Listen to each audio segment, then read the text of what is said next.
Bonjour.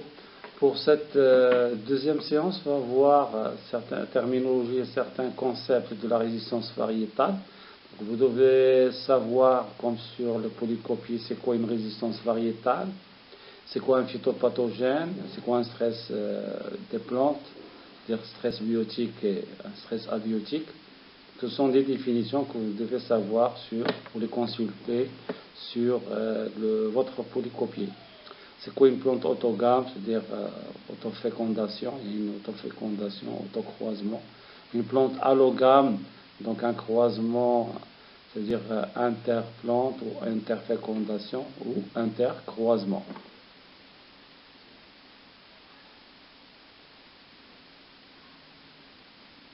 On distingue deux types de résistance variétale, la résistance verticale et la résistance horizontale. La résistance verticale, elle est spécifique, contrôlée par un gène majeur, donc elle est monogénique ou peut-être oligogénique, avec des allèles multiples. C'est une résistance qualitative et très élevée et se manifeste au stade jeune. Alors que la résistance horizontale, elle est non spécifique, contrôlée par plusieurs gènes mineurs, dit qu'il est polygénique, peut être même multigénique, c'est-à-dire contrôlée par plusieurs gènes. Alors, elle est quantitative, elle est faible et se manifeste au stade adulte.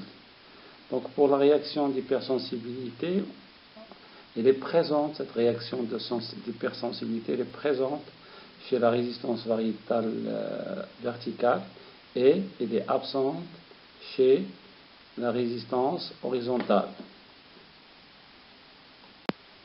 La résistance horizontale est très importante. Pourquoi? Parce qu'elle est uniforme. On l'appelle aussi une résistance de champ parce qu'elle est sur une grande superficie. Donc on l'appelle résistance de champ.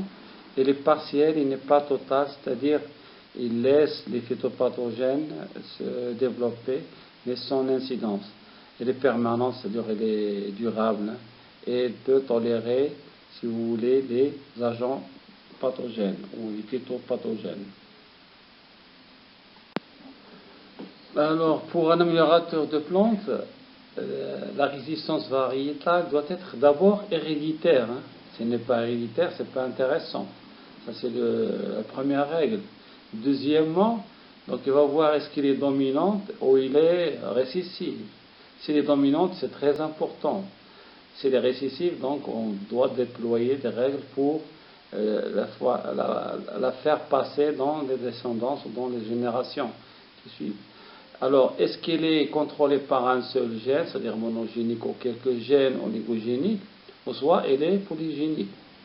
Autre chose, est-ce que cette hérédité est cytoplasmique, c'est-à-dire extrachromosomique?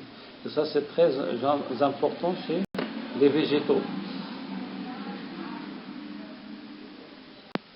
La résistance variétale est variable. Elle peut être continue, donc elle est quasi quantitative. Donc c'est la résistance horizontale et cette variation peut être discontinue, c'est-à-dire qualitative, c'est la résistance verticale.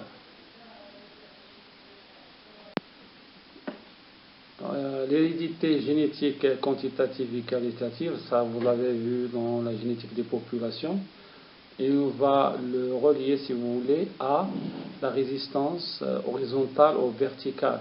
Lorsque la variation est continue, c'est-à-dire qu'on a le degré d'un caractère, il est mesurable.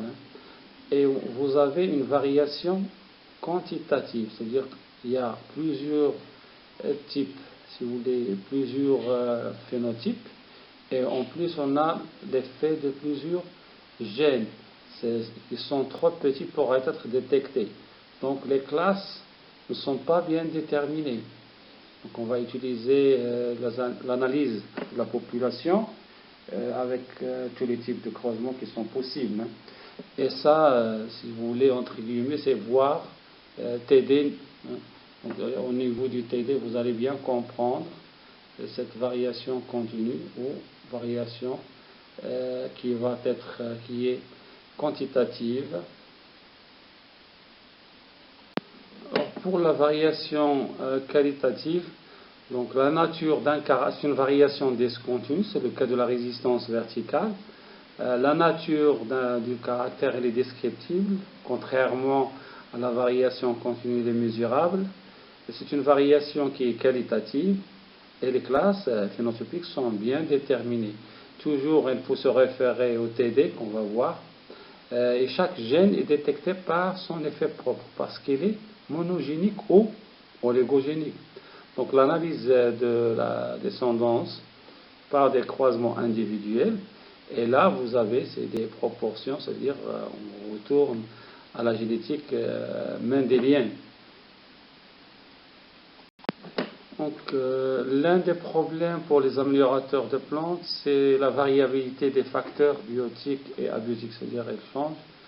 Et pour les facteurs biotiques, on a une pression sélective exercée par la résistance variétale et des variants, si vous voulez, qui peuvent surmonter cette résistance. Et après, le travail, l'améliorateur se trouve endommagé, donc c'est une perte. Pour les facteurs ou pour le stress abiotique, donc il y a soit une adaptation, donc cette adaptation qui est difficile, et qu'on le seuil est dépassé, c'est-à-dire on peut avoir des cas, est-ce que c'est réversible ou irréversible. Donc il a un impact direct sur le rendement, on ne peut pas prévoir, surtout pour les facteurs abiotiques.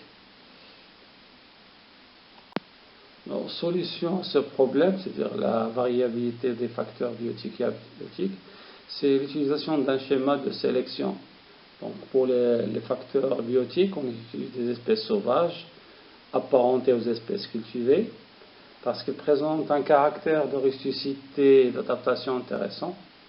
Donc on peut les conserver, exploiter la biodiversité, la résistance variétale, c'est-à-dire durable, qui peut résister à ces variants qui mutent et peuvent surmonter cette résistance.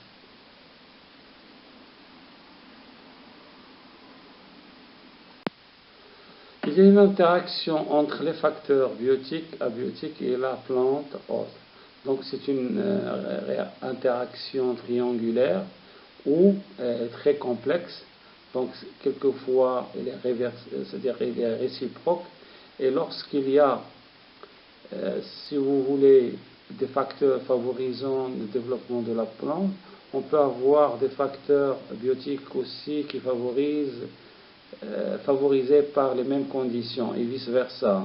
Par exemple, vous avez une année pluvieuse, vous avez la plante, elle est favorisée par son développement, de même temps pour les champignons, donc c'est quand il est humide, alors que les insectes, c'est défavorisant, et vice-versa. Si c'est une année de sécheresse, c'est-à-dire le facteur abiotique, vous avez, c'est un facteur défavorisant les champignons, par exemple, et favorisant les insectes. Donc la plante, elle est dans un milieu, si vous voulez, hostile, qui fera face à plusieurs contraintes, c'est-à-dire contraintes du stress biotique et du stress abiotique.